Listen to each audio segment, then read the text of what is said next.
Néhémie chapitre 13, tout le chapitre, les versets 1 à 31. On va rester un peu dans le domaine du séparatisme. Dans ce temps-là, on lut en présence du peuple dans le livre de Moïse, et l'on y trouva écrit que l'Ammonite et le Moabite ne devraient jamais entrer dans l'assemblée de Dieu, parce qu'ils n'étaient pas venus au-devant des enfants d'Israël avec du pain et de l'eau, parce qu'ils avaient appelé contre eux à prix d'argent Baalam pour qu'ils les maudissent. Mais notre Dieu changea la malédiction en bénédiction. Lorsqu'on eut entendu la loi, on sépara d'Israël tous les étrangers.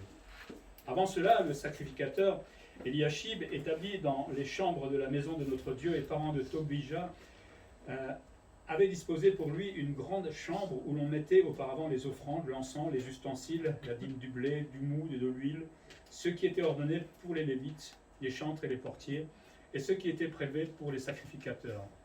Je n'étais point à Jérusalem quand tout cela a eu lieu, car j'étais retourné auprès du roi la 32e année d'Artaxerxès, roi de Babylone. À la fin de l'année, j'obtins du roi la permission de revenir à Jérusalem, et je m'aperçus du mal qu'avait fait Eliashib en disposant une chambre pour Tobija dans les parvis de la maison de Dieu.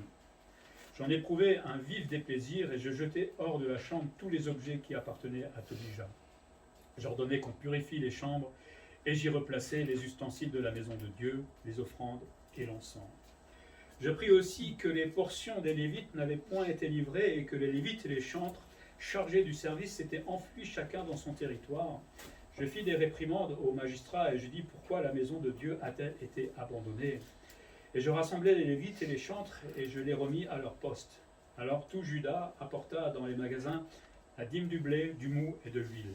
Je confiai la surveillance des magasins à Shélémia, le sacrificateur, à Tsadok, le scribe, et à Pédaja, l'un des Lévites, et je leur adjoignis Hanan, fils de Zakur, fils de Matania, car il avait la réputation d'être fidèle. Ils furent chargés de faire les distributions à leurs frères. Souviens-toi de moi, ô mon Dieu, à cause de cela, et n'oublie pas mes actes de piété à l'égard de la maison de mon Dieu, et des choses qui doivent être observées. À cette époque, je vis en Juda des hommes foulés au pressoir pendant le sabbat, rentrer des gerbes, charger des ânes, même du vin, des raisins et des figues et toutes sortes de choses, et les amener à Jérusalem le jour du sabbat.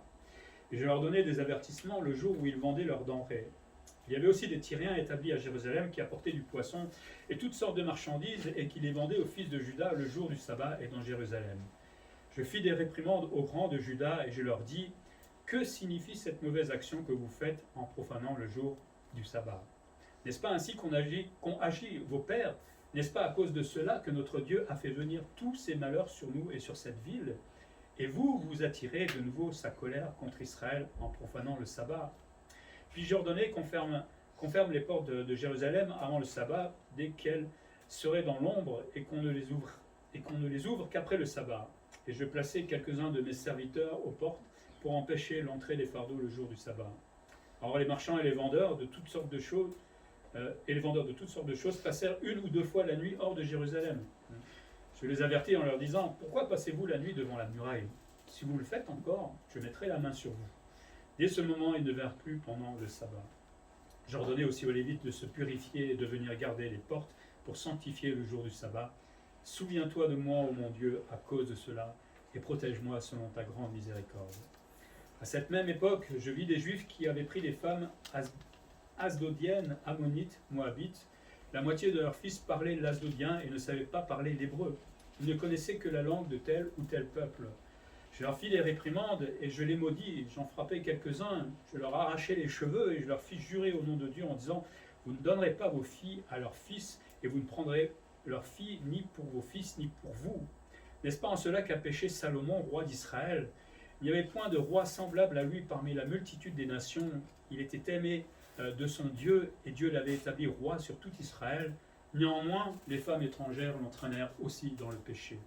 Faut-il donc apprendre à votre sujet que vous commettez un aussi grand crime et que vous péchez contre notre Dieu en prenant des femmes étrangères? Un des fils de Jojada, fils d'Eliashib, le souverain sacrificateur, était gendre de Sanballat, le Horonite. Je le chassai loin de moi. Souviens-toi d'eux, ô mon Dieu, car ils ont souillé le sacerdoce et l'alliance contractée par les sacrificateurs et les Lévites. Je les purifiai de tout étranger et je remis en vigueur ce que devaient observer les sacrificateurs et les Lévites, chacun dans sa fonction, et ce qui concernait l'offrande du bois aux époques fixées, de même que les prémices. Souviens-toi favorablement de moi, ô mon Dieu. 70 ans d'exil, on répète un petit peu le contexte. Dieu a envoyé Néhémie reconstruire la muraille, les travaux sont finis, sont achevés enfin, malgré toutes les ruses et tous les ennemis qu'il y a eu. Et on a vu au fur et à mesure que le peuple s'est réveillé. Il y a eu un réveil spirituel qui a été produit par la lecture de la loi de Moïse, et donc par la parole de Dieu. Et ça a même conduit ce peuple à se repentir. Ça, c'était la dernière fois. 3 chapitres après, vous avez vu ce qui se passe. Il y a des moments où on dit à Dieu « Ah, je veux tout arrêter ». 3 jours après, je recommence tout le monde. C'est ça l'homme. Et ça, c'est là, la Bible est là pour nous servir d'exemple, pour nous rappeler que ne soyons pas frimeurs en disant qu'on va arrêter de pécher à un moment où qu'on va arrêter, qu'on va y arriver, parce qu'on revient toujours aux habitudes, hélas. Avant d'étudier ça, j'avais fait un petit résumé des chapitres 10, 11, 12 et 13, parce que c'est pas très intéressant à étudier, mais dans le chapitre 10, vous avez la liste des noms des hommes qui ont signé l'alliance. Vous vous souvenez, dans le chapitre 9, à la fin de leur repentance, ils avaient signé un pacte avec Dieu. Et là, vous avez la liste de tous les noms, les sacrificateurs, les lévites, chefs du peuple. Et il déclare accepter d'observer les commandements de Dieu. 3 chapitres après, c'est les mêmes. Ils avaient dit, on jure devant Dieu, on va changer. Comme quoi l'homme. Ils avaient promis aussi d'observer le sabbat. C'est marrant. De donner leur dîme, etc. En fait, tous les péchés qu'on va énumérer tout à l'heure, c'est tout ça qu'ils avaient juré de ne plus le faire. C'est rigolo, Et ils ont signé devant Dieu. Attention avant de signer devant Dieu. Le chapitre 11, Néhémie, vous vous souvenez, dans le chapitre 7, il était un peu inquiet parce que la ville était un peu vide.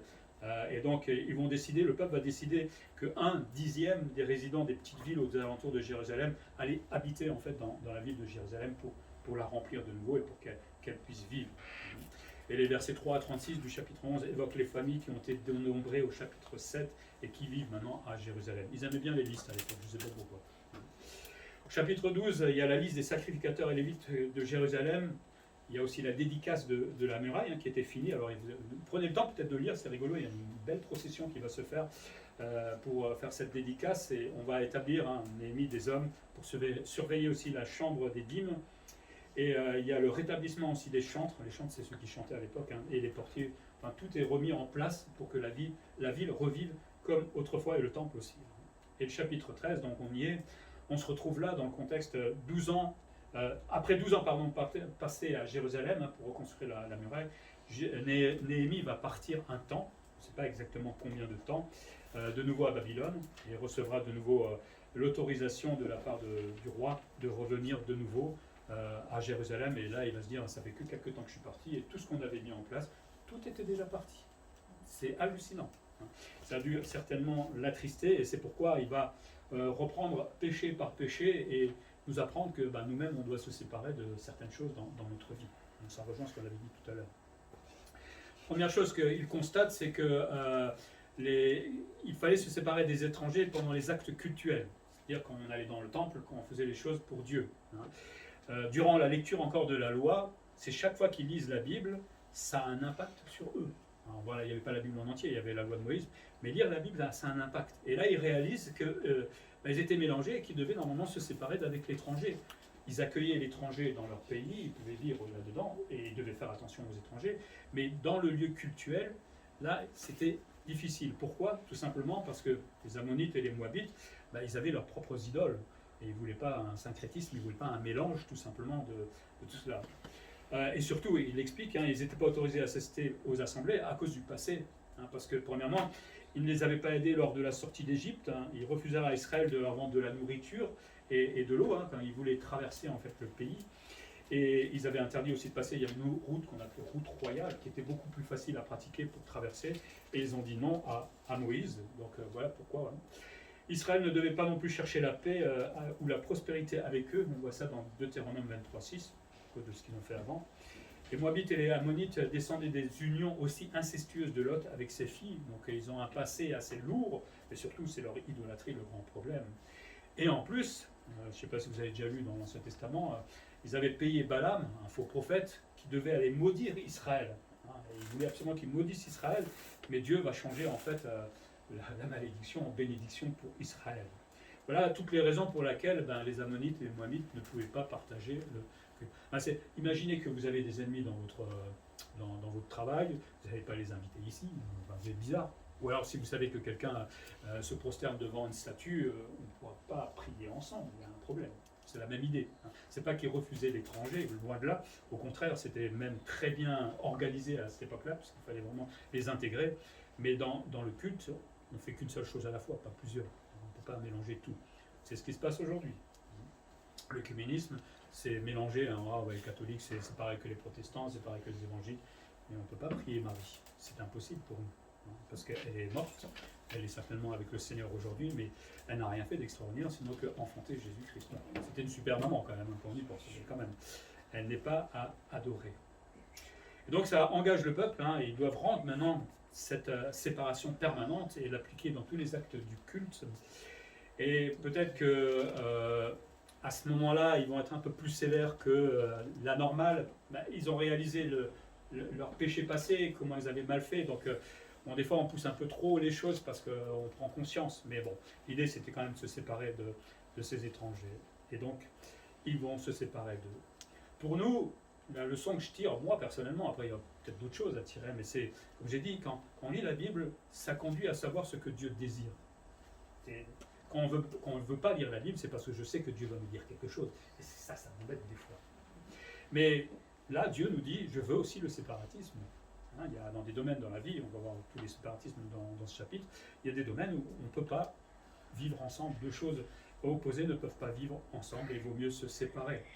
Alors, quand je disais tout à l'heure, si quelqu'un a une idole ou je ne sais pas quoi, on va lui parler et on va essayer de l'inviter quand même à l'église dans le sens où il devienne chrétien. On est bien d'accord, on ne va pas le laisser dehors. Mais s'il veut venir en adorant son idole avec nous dans l'église, c'est là où on a un petit problème.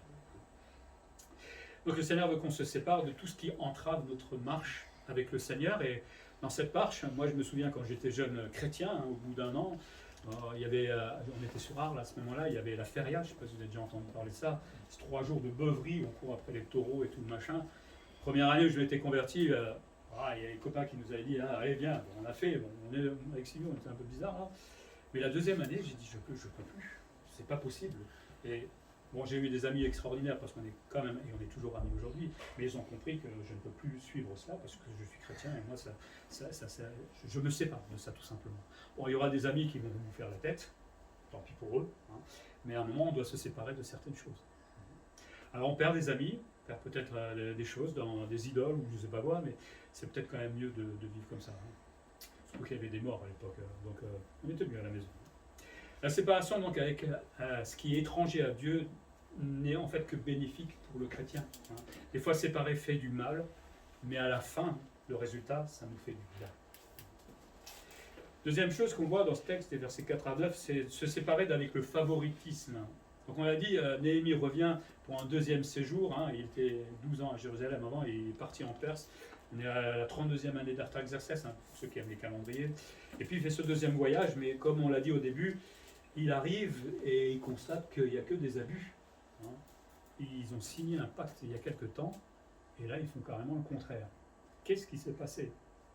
Et il prend le cas de favoritisme d'un homme haut placé. Ça existe ça? Non, ça ne se voit jamais en politique ça. Jamais, on ne fait jamais de favoritisme. Mais là ça existait.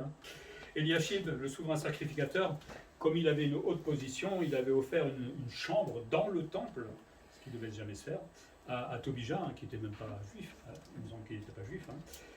Donc il a fait quelque chose de terrible. Mais comme il avait une position, donc il pouvait se permettre de faire du favoritisme, comme ils étaient parents, donc forcément, c'est normal, ça se fait toujours comme ça.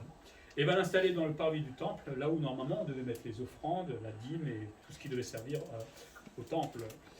Lui n'était pas, celui qui était dans le temple, n'était pas d'accord avec les réformes qu'avait fait Néhémie. C'était un ennemi, et il n'avait pas non plus signé l'alliance. Donc comment ce souverain sacrificateur, qui est normalement le premier, on va dire, devant Dieu et le peuple, comment il a pu faire une chose pareille? Simplement à cause de sa position. Il s'est permis des choses. Bon, certainement, en lui offrant une chambre, certainement que Tobija lui donnait des faveurs aussi derrière. Il a rendu donnant pour donnant. Mais ça ne devait pas se faire. Et Néhémie, lui, il voit ça, qu'est-ce qu'il dit? Il va dénoncer le mal. Nous, des fois, on voit le mal, on n'ose pas dire les choses. Mais Néhémie, je ne sais pas si vous avez remarqué, quand il tire les cheveux, ça c'est rigolo.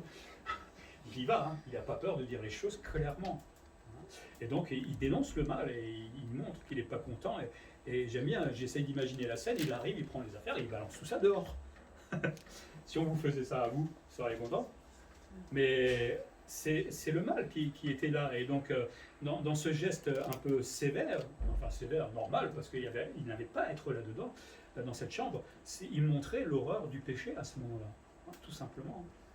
Et une fois qu'il a vidé cette chambre et viré Tobija, il va repurifier la chambre et on va remettre là les ustensiles, les offrandes et l'encens qui devaient être là. Pour moi, pour nous, la leçon, hein, c'est que nous-mêmes, on ne doit pas faire de favoritisme. Dans Jacques chapitre 2, hein, il y a l'exemple d'un riche qui rentre dans l'église et venez, prenez les premières places hein, devant vous. Hein. Peut-être qu'on aura des subventions, je ne sais pas. On n'acceptera jamais de toute façon de subvention de l'État en tant qu'église indépendante, mais c'est naturel dans le cœur de l'homme. C'est ça le problème. On fait du favoritisme avec les riches, peut-être avec les amis, avec certaines choses dans notre vie. Mais le Seigneur ne veut pas qu'on fasse de favoritisme. Et parfois, je crois qu'il faut aussi qu'on vide certaines chambres. Hein. Là-dedans, on a une chambre qui s'appelle le cœur. Il y a souvent un gros bazar. Enfin, chez moi, chez vous, je sais que c'est rangé, ordonné, propre, pur, et je ne sais pas quoi, mais chez moi, c'est un peu le bazar, des fois, hein, excusez-moi.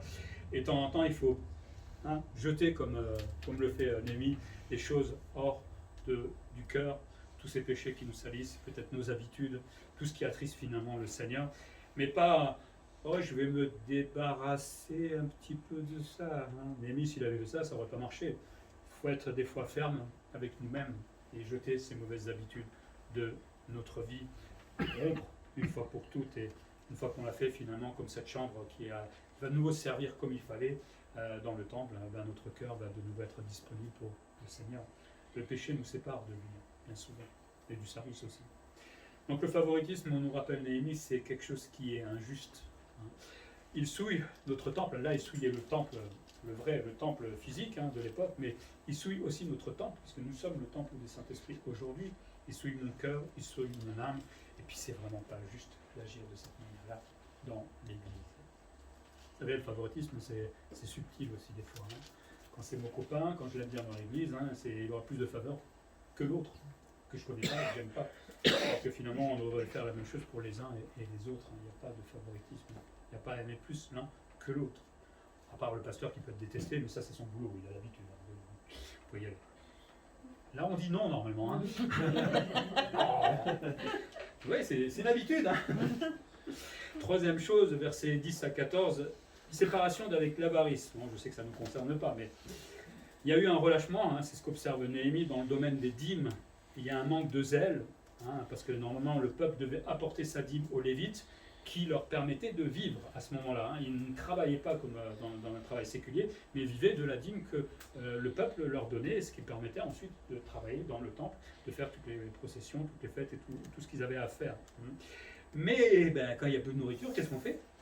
Ils s'en vont, ils fuient comme ils disent, et faute de nourriture, ils vont partir dans des territoires, trouver du travail certainement à droite et à gauche, et finalement le temple, il n'y a plus personne pour servir dedans. Et c'est pas juste. C'est pas ce que le Seigneur voulait. Et donc Néhémie doit réprimander les magistrats, parce que c'est certainement eux qui laissaient faire. Mais pourquoi vous abandonnez la maison de Dieu ? Pourquoi ? Et donc lui, il est marrant, il va aller les chercher à droite et à gauche, et va les remettre dans le temple. Il était énergique, ce Néhémie, à mon avis, sacré bonhomme. Et va les remettre au travail, et il va tirer les oreilles du peuple pour leur rappeler qu'ils devaient donner à Dieu leur dîme, tout simplement. Il suffit juste d'obéir au commandement que Dieu avait fait. Et vous voyez que quand on n'obéit pas au commandement que le Seigneur donne, peut-être là on parle de dîme et d'offrande, ça a un impact sur le service de l'Église et sur l'Église elle-même. C'est ce que nous dit Néhémie. Peut-être qu'à un moment, on devra abandonner l'Église, peut-être même le pasteur, je ne sais pas. Je ne veux pas mettre pression financière, c'est pas ça l'idée. Mais l'idée, c'est que Dieu a mis des choses en place, ça marche très bien comme il l'a fait. D'accord ? Ça tourne très bien. Mais si nous, on essaie de mettre un petit grain de sel là-dedans, si on ne fait pas ce qu'il nous demande, finalement, les choses ne fonctionnent pas. À nous de réfléchir. Ce n'est pas que dans le domaine de l'argent, c'est dans le domaine du service, dans le domaine de tout ce qu'on vit en tant que chrétien. Et donc Néhémie va établir des magasins et des hommes fidèles. Il va nommer un certain Chélémia qui était sacrificateur, Tsadok qui est scribe, et Pédaïa, Lévite et Hanan. Et ces hommes étaient des hommes, comme il disait, qui passaient pour être sûrs. Et donc, eux, maintenant, vont être chargés de faire la distribution à leurs frères. Et donc, le service va pouvoir reprendre tranquillement dans le temple. Et les Lévites vont pouvoir manger à leur faim de nouveau. Et évidemment, Dieu est content. Et là, Néhémie demande à Dieu de se souvenir, vous avez remarqué plusieurs fois dans le chapitre, de se souvenir du bien qu'il a fait pour le temple. Je ne pense pas qu'il le faisait en disant, regarde-moi comme je fais bien les choses. Il y a beaucoup d'humilité. Mais je pense, surtout vers la fin, j'ai l'impression que dans cette prière, il avait quand même un peu peur, des fois, de tout ce qu'il pouvait, de tout ce qu'il risquait. Parce qu'on pourrait dire, comme Néhémie, tu commences à nous fatiguer, maintenant, pan, et voilà, c'est réglé, une garde. C'est comme si vous allez voir le président, les ministres, et vous leur dites, écoutez, maintenant, on va vivre selon les principes de Dieu. Pardon. Ils vont vous regarder bizarre, mais c'est ce qu'ils faisaient là, à ce moment-là, tout simplement. Bon, les Juifs étaient quand même versés normalement dans la loi, donc ça ne sera peut-être pas aussi frontal que peut-être avec notre gouvernement, mais quand même. Refusons la cupidité, parce que là c'était de la cupidité tout simplement, on gardait l'argent pour nous plutôt que pour le service. Refusons cette cupidité nous-mêmes, et réfléchissons si on ne l'est pas vraiment des fois, et ne négligeons pas nos offrandes pour le service du Seigneur, parce que sinon ça ne peut pas tourner rond, et la machine ne fonctionne pas. Les versets 15 à 22, il parle de la séparation avec le business, j'appelle ça comme ça, on modernise, lors du sabbat. Le sabbat, c'est un moment que le Seigneur a imposé dans les 10 commandements, d'observer une journée où on ne fait rien, où on vient adorer le Seigneur. Ça fait du bien de se reposer une semaine, enfin un jour dans la semaine. Mais là encore, Néhémie constate que certains travaillaient le jour du sabbat. Des hommes foulés au pressoir, certains chargeaient leur âne pour vendre à Jérusalem. Enfin bref, il y avait tout un business qui se faisait. Les Tyriens qui venaient avec leurs poissons, avec leurs marchandises et qui venaient vendre tout cela aux Juifs le jour du sabbat. On était à 1000 lieues de ce que Dieu avait demandé de faire. Encore, c'était que, entre eux, je dirais, bon, c'est déjà grave, mais ils acceptaient que les étrangers arrivent ce jour-là. N'importe quoi. Et donc, Néhémie va encore les réprimander parce qu'ils ne respectent pas la loi. Et surtout, comme je l'ai dit au chapitre 10 tout à l'heure, ils avaient signé, on va respecter le sabbat, Seigneur. On le jure devant toi. Je ne sais pas combien d'années plus tard, ils ont oublié ce qu'ils avaient signé. Et Néhémie leur dit que vous profanez ce jour. C'est un des 10 commandements de Dieu. Donc c'est grave ce qu'ils étaient en train de faire à ce moment-là. Ils profanent par leurs mauvaises actions et surtout par leur désobéissance à Dieu. Et rappelle que les pères avaient agi de cette manière-là. Et, attendez, vous venez de passer 70 ans d'exil à souffrir comme c'est pas possible, esclave et tout ça. Vous savez que c'est à cause de vos pères qui ont fait ces choses-là et vous recommencez. Et vous êtes maso, c'est pas possible. C'est une maladie qu'il faudrait trouver, comment l'appeler, quelque part, mais vous recommencez exactement ce qu'ont fait les pères. Et c'est pas normal. Vous voulez que la colère de Dieu retombe sur vous. Et donc Néhémie va devoir réagir, et il va appeler à se séparer de ces marchands qui venaient les tenter pour acheter des choses le jour du sabbat. Et donc, qu'est-ce qu'on va faire? On va fermer les portes de Jérusalem pendant le sabbat, pendant la durée du sabbat, vendredi à dimanche. Et comme il dit, l'expression... il va les fermer quand les portes sont dans l'ombre, c'est-à-dire c'était le vendredi soir pour nous à 18h environ que commençait le sabbat. Donc dès que l'ombre venait sur les portes, hop, on barricadait toute la ville pour que personne ne puisse rentrer. Et puis on ouvrait de nouveau les portes à la fin du sabbat. Au moins la tentation, c'était réglé. Personne ne pouvait venir vendre quelque chose dans la ville. Et des serviteurs étaient placés devant pour empêcher les marchands d'entrer dans la ville. Et moi ça me fait rigoler parce que les marchands vont quand même venir, même les portes fermées, c'est ça qui est rigolo. Ils avaient besoin de faire du business, ça je pense. Et il dit, ils vont passer 1 ou 2 nuits devant la ville de Jérusalem en disant, mais peut-être qu'ils vont quand même ouvrir, on va essayer de corrompre un gardien ou deux peut-être pour essayer de rentrer dans la ville. Mais ils étaient tenaces quand même. Ouais, il faut vendre, ça c'est normal, il faut travailler. Mais Néhémie va menacer de mettre la main sur eux. Attention les gars, ça va chauffer. C'est un homme énergique. Ouais. Le fait qu'ils s'en vont, c'est qu'à mon avis, la menace, elle a dû être assez sérieuse. Et c'est quand même des marchands, ils ont l'habitude. Ils sont partis et ne sont plus revenus. À quel point il faut arriver des fois pour qu'on obéisse au commandement du Seigneur. Et il va demander aux Lévites de se purifier parce qu'eux aussi certainement achetaient et vendaient pendant ce jour-là, alors qu'eux devaient servir à cause du commerce qu'ils avaient fait durant le sabbat. Et il leur ordonne aussi de garder les portes pour que eux qui sont censés le faire, respecter le sabbat, eux le fassent respecter aussi aux autres. Et là encore, ce que je disais tout à l'heure, Néhémie va encore demander à Dieu de se souvenir et de le protéger, parce qu'il prend encore des risques. Il s'oppose aux grands, il s'oppose maintenant au business dans la ville. Néhémie, avec toi, on ne va plus te faire d'affaires et tout ça, il y a le chiffre d'affaires qui va tomber, tout ça à cause de toi. Donc on comprend bien qu'à un moment, il avait peut-être peur aussi. Enfin, il prenait des risques, et très sérieux. Pour nous, on n'est plus sous la loi, on n'est plus sous le sabbat. On n'a pas à respecter le sabbat comme il le faisait autrefois, mais l'idée est toujours là. Parce qu'il y a notre dimanche. Le dimanche, c'est un peu notre sabbat aujourd'hui. Nous, on vit ce sabbat déjà aujourd'hui, on est en paix avec Dieu. Mais je pense qu'il est bon de prendre un temps dans la semaine pour se reposer. Je me souviens quand on était à l'Institut biblique, moi je travaillais dans la semaine, plus les études, et je faisais mes devoirs vite, j'allais au travail, c'était très difficile à faire, mais le dimanche je ne travaillais jamais. Bon, si j'allais à l'église, j'allais prêcher dans des églises à 400 km de là, mais ça c'est autre chose. Mais c'était pas du travail. Et je voyais les étudiants qui étaient toujours en train de ne pas faire leurs devoirs pendant la semaine, et qui le dimanche, mince, il y a des devoirs à rendre. Et finalement, ils ont passé toute leur semaine à travailler, et le lundi matin, ils arrivaient comme ça, explosés. Moi j'étais en forme. Parce qu'en respectant un jour, tout simplement de repos, alors c'est pas la loi non plus, mais c'est un principe qui marche. Se reposer un jour dans la semaine, ça fait beaucoup de bien, c'est l'idée du sabbat derrière. Mais c'est surtout qu'on veut le réserver à notre Dieu. Qu'est-ce qui remplace mon dimanche à l'église?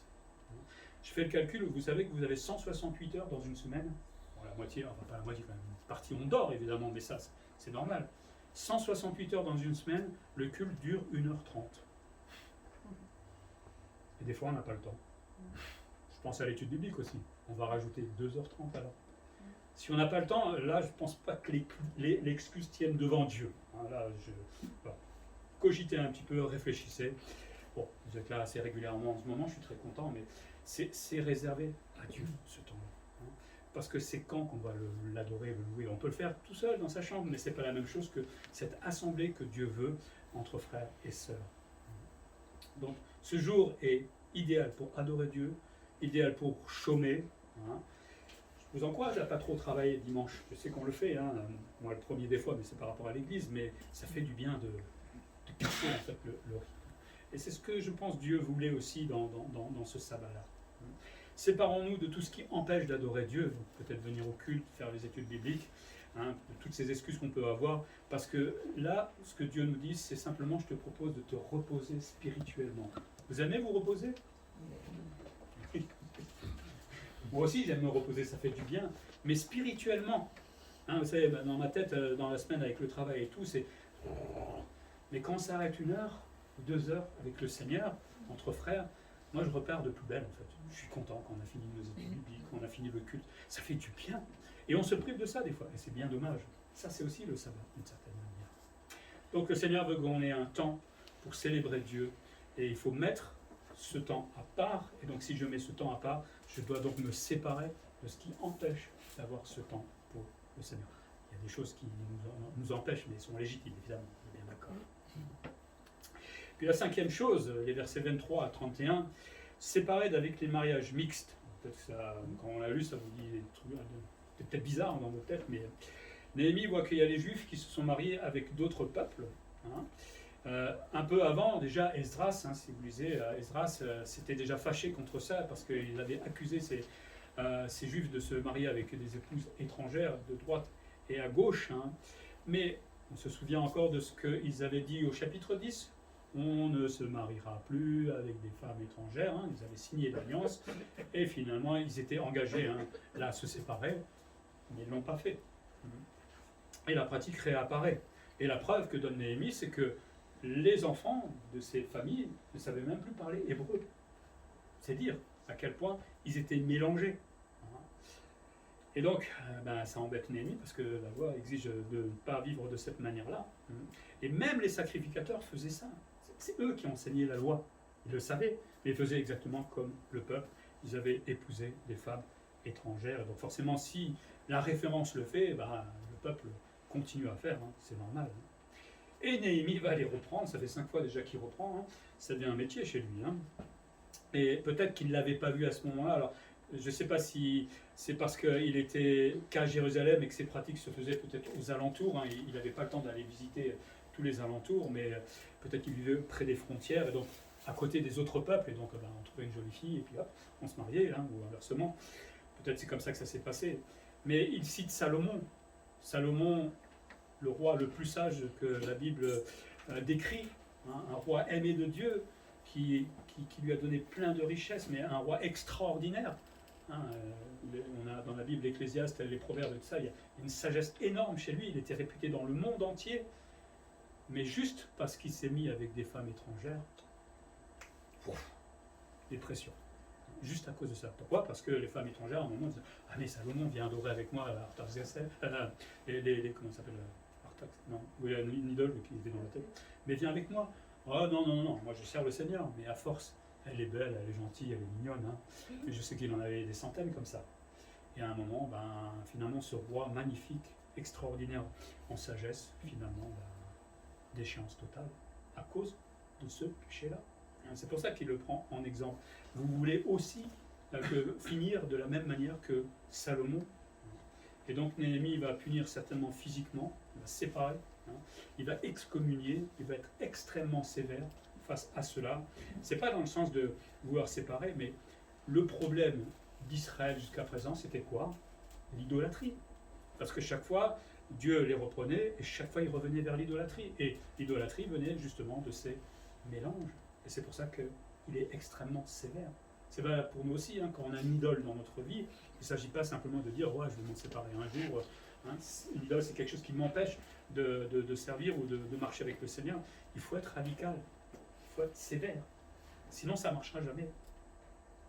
Et donc, Néhémie chasse aussi le petit-fils d'un souverain sacrificateur hein, qui avait épousé la fille de Sanballat. Je ne sais pas si vous vous souvenez, on avait vu ces gaillards au début.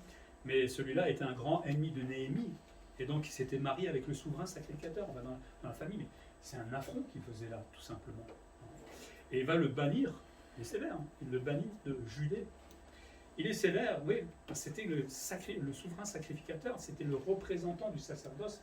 Hein. Il était là pour représenter Dieu et lui-même faisait tous ses péchés. C'est grave, quelque part, devant Dieu. Et Néhémie demande à Dieu encore de se souvenir qu'ils ont profané le sacerdoce et l'alliance. Là, c'est simplement se souvenir de regarde les bêtises qu'ils ont fait encore à ton égard. Et Néhémie doit encore une fois purifier toutes ces personnes, de tous ces étrangers, et il va séparer ces gens-là. Hein. C'est dur quand on y réfléchit, hein, parce qu'ils étaient peut-être bien ensemble, mais à un moment, il faut être sévère. Hein. Et remettra en vigueur ce qui concernait le sacerdoce, des sacrificateurs et des Lévites. Il est parti un temps, tout s'est mis à partir en vrille, j'ai envie de dire. Il est obligé de revenir pour que tout se remette à fonctionner, autant dans le temple, autant dans le peuple. Or pour nous, par rapport à cette histoire de mariage, hein, évidemment, c'est pas interdit de se marier avec des ethnies étrangères ou différentes. On est bien d'accord, on n'est plus à cette époque-là. Si vous voulez vous marier avec un Allemand, un Chinois, la Bible n'interdit pas. Pourquoi? Parce que la foi chrétienne, ça englobe toutes les personnes, toutes les races, toutes les tribus. Et il n'y a pas de danger normalement avec un autre chrétien, hein, puisque, que vous soyez, il n'est pas idolâtre. Hein. Néanmoins, il y a un peu de discernement quand même à avoir dans le domaine du mariage. Hein. Je lis, un certain Cornel disait « Le Nouveau Testament s'oppose lui aussi au mariage entre croyants et incroyants. Paul ordonne aux chrétiens de se marier seulement dans le Seigneur. Aujourd'hui, comme dans le passé, certains croyants prétextent qu'ils amèneront leur conjoint incroyant au Seigneur. Cependant, cela arrive rarement et le plus souvent, les enfants suivent l'exemple du parent non régénéré. » Je lis, je ne suis pas entièrement d'accord à 100% avec cela, mais à partir du moment que je suis chrétien, que je suis né de nouveau et que je veux me marier, il est peut-être préférable quand même d'aller vers quelqu'un qui a les mêmes convictions que moi, qui soit d'une autre groupe ethnique, il n'y a aucun problème, ça sera quand même plus simple. Alors déjà, entre chrétiens, le mariage, c'est pas toujours simple. Mais alors si on n'est pas d'accord pour éduquer les enfants dans la foi, si on n'est pas d'accord pour aller le dimanche matin à l'église, si on n'est pas d'accord pour vivre nos principes, on va dire chrétiens, ça va poser beaucoup de problèmes dans le couple. Alors, lui disait que c'est pas sûr que certains se convertissent. Moi, j'en ai vu. Donc, il n'a pas tout à fait raison à 100%. Mais c'est quand même prendre un sacré risque. Dans la mesure où on est chrétien, et si on trouvait un autre chrétien, parce que c'est chouette de pouvoir partager la foi. Moi, j'étais content de connaître Sylvie au moment où on s'est convertis tous les deux, parce qu'est-ce qu'on a discuté sur Dieu, etc. C'était génial. Hein, ça a donné de la vie à notre couple, et on a appris ensemble aussi dans la Bible, c'était sympa. Mais je ne veux pas être légaliste non plus. Après, j'ai vu beaucoup le faire, et finalement, ça a été très difficile, séparation, etc. Après, chacun est responsable devant Dieu. Moi, je ne veux pas vous séparer non plus. Dans l'Ancien Testament, la raison essentielle, c'est surtout ça, la sévérité à ce moment-là, c'était surtout pour éviter que les fausses religions entrent dans la nation d'Israël. C'était ça l'idée. Aujourd'hui, bon, ça n'existe plus l'idolâtrie vraiment. Enfin, dans certains pays, si ça existe encore, mais on comprend l'idée. Donc savoir se séparer, même dans le domaine du mariage, vous voyez que Dieu regarde partout dans notre vie. Il regarde dans les moindres détails. Mais ce n'est pas se séparer pour se séparer, c'est l'idée de rester fidèle à Dieu, de s'éviter en fait des tentations et des pièges dans notre vie. Et il y en a tellement dans notre vie. Pour conclure le chapitre 13, mais aussi l'ensemble du livre de Néhémie, c'est un beau livre, moi j'aime beaucoup, je ne sais pas si vous avez apprécié, vous en avez peut-être marre depuis le temps, mais on apprend beaucoup je pense. Et surtout, pour moi Néhémie c'était vraiment un exemple, un homme d'action, quelqu'un qui veut vraiment servir Dieu, les choses de Dieu le consumaient, un peu comme Christ, quand il viendra, peut-être pas autant, mais c'était quelque chose d'absolument important, de servir Dieu et de faire ce que Dieu voulait, et que le peuple, les sacrificateurs, tout le monde le fasse. C'était un homme courageux quand même, il a bravé de sacrés risques, et il a été menacé plus d'une seule fois, on lui a fait plein de ruses, etc., mais il a été tenace, parce qu'il sert Dieu. Il a été un travailleur infatigable. À un moment, à la muraille, il aurait pu dire « j'en ai marre, je m'en vais, on me fatigue ces gens-là ». Mais il est resté jusqu'au bout. Ça nous rappelle que nous aussi, quand on est chrétien, qu'on a un service, on essaie d'aller jusqu'au bout avec le Seigneur. Il n'y a pas de retraite, à part ces pasteurs là, dont je parlais tout à l'heure. Non, ils travaillent encore, la preuve c'est qu'ils viennent. Il n'y a pas de retraite pour le chrétien. Et lui était, Néhémie, aussi un grand constructeur pour Dieu, et pour moi c'est un exemple. On peut devenir, nous, aujourd'hui, aussi des grands constructeurs de l'Église, mais ce n'est pas en restant chez soi, en ne servant pas, en ne faisant rien, que ça va se faire. Il était aussi, cet homme-là, un exemple de justice. Il était droit. Pas à gauche, pas à droite, comme ça, au milieu. Il était juste, il était sage, je pense aussi, parce que face à certaines situations, on aurait pu s'énerver, agir autrement, mais il a toujours demandé à Dieu de l'aide aussi. Et c'est ça qui l'a aidé, la sagesse. Il était intègre, parce que face à ces grands, face aux ennemis, des fois on craque. On veut faire partie du groupe, j'ai envie de dire, et donc on laisse passer une ou deux choses pour essayer de faire partie de ce groupe. Non, l'intégrité nous pousse des fois à être hors des groupes, peut-être regarder mal des autres, tant pis. Je sais que ce que je fais, c'est juste devant le Seigneur, donc tant pis. Si je suis hors du groupe, tant pis. Si les autres veulent faire le mal, tant pis. S'ils se moquent de moi, c'est pas le problème. Moi, je dois rendre des comptes là-haut. C'est pas à eux que je rends des comptes, c'est au Seigneur. Et donc, il vaut mieux être au clair avec Dieu qu'avec ces gens-là. Il était intègre malgré les fortes oppositions. On n'en a pas encore ici en France. Il n'y a pas d'opposition. C'est pas le petit collègue qui se moque de temps en temps ou qui nous chatouille un peu le cœur. C'est pas une opposition. Mais quand on vous demandera clairement de renier Christ, où il y a le bûcher là, qui vous attend, on m'attend, je ne sais pas comment on va réagir. C'est aujourd'hui qu'on se prépare à ça. Il n'y aura plus de bûcher, ça j'en suis sûr. On a quand même modernisé la manière de mettre à mort les gens. Aussi, son exemple, à Néhémie, nous appelle à nous séparer de tout ce qui entrave notre marche avec Dieu. On a tous des casseroles. Moi, le premier. Oui, des casseroles, ça fait du bruit derrière. Ça nous empêche d'entendre Dieu des fois, le Saint-Esprit, c'est lourd à porter, ça nous embête, ça gêne en fait dans notre marche de chrétiens. Eh bien, séparons-nous de tout cela, puisqu'on le sait. Demandons au Seigneur peut-être de nous montrer ces casseroles-là, ou les poils, comme ça change un petit peu. Ça, c'est j'ai faim, à mon avis. Et tout ça, ça nous embête, on ne s'en rend pas toujours compte, mais demandons au Seigneur peut-être de mettre le doigt peut-être sur des choses qui nous blessent sans le faire, sans le savoir peut-être, inconsciemment, ou qui nous ralentissent dans notre vie chrétienne. Ou alors, parce qu'on le sait bien souvent, demandons au Seigneur de nous aider à nous séparer de tous ces péchés ou de ces habitudes qui nous bloquent dans notre cheminement avec le Seigneur. Et que le Seigneur nous aide aussi, je pense là globalement, et surtout au début on avait parlé du projet que Néhémie avait pour Jérusalem, que le Seigneur nous aide à lui ressembler dans le projet que Dieu a ici pour l'Église. Ce n'est pas le projet d'un pasteur ou d'un diacre ou d'un conseil, c'est notre projet à nous. Est-ce que de temps en temps vous prenez le temps de vous dire, qu'est-ce que j'aimerais voir l'Église grandir, qu'est-ce que j'aimerais bien qu'il y ait une centaine de personnes là, qu'est-ce que je peux faire pour que ça arrive, hein, ou pas qu'est-ce que le pasteur peut faire pour que ça arrive. Souvent c'est comme ça qu'on réagit. Hein. Chacun d'entre nous, on est une pierre vivante, dit la Bible. Chacun, on a une place dans cette Église-là, et chacun, on a des dons à mettre en place. Comment je vois, moi, chacun d'entre nous, le projet de l'Église des Tréchy, qui est un projet évidemment qui devra se faire avec Dieu. Le Seigneur nous pousse à réfléchir peut-être, et nous réveille, comme ça a été fait à l'époque de Néhémie, pour que son projet se fasse ici. On va prier.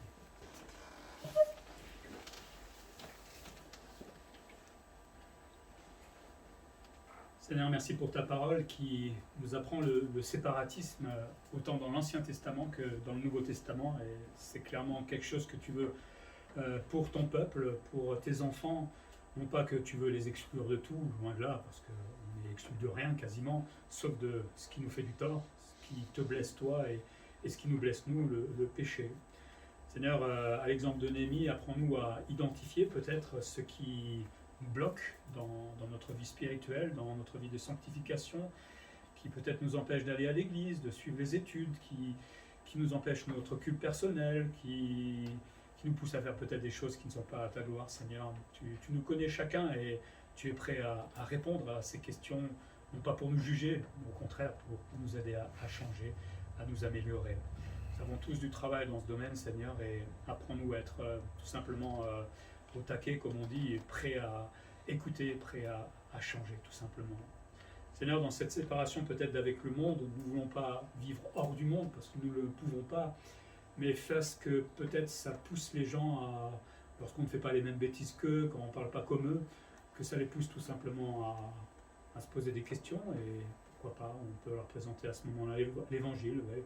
On n'aime pas raconter du mal sur les uns et les autres, parce que c'est pas bien, tout simplement, et qui sait, peut-être quelqu'un se convertira avec ce genre de témoignage.